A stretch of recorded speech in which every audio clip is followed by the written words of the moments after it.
Hello dear subscribers, today I will tell you how to get your username on Telegram. So for doing this you just need to go to the settings. In the settings you need to set up your username, so just on the top of this list you will find it.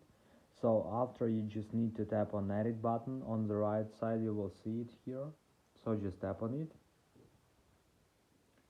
and after you just need to tap on your username. You will see your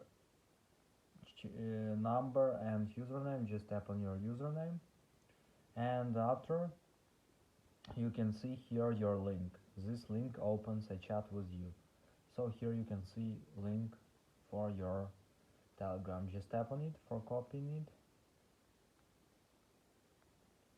So thanks for watching, have a nice day, subscribe to my channel, click like on mine.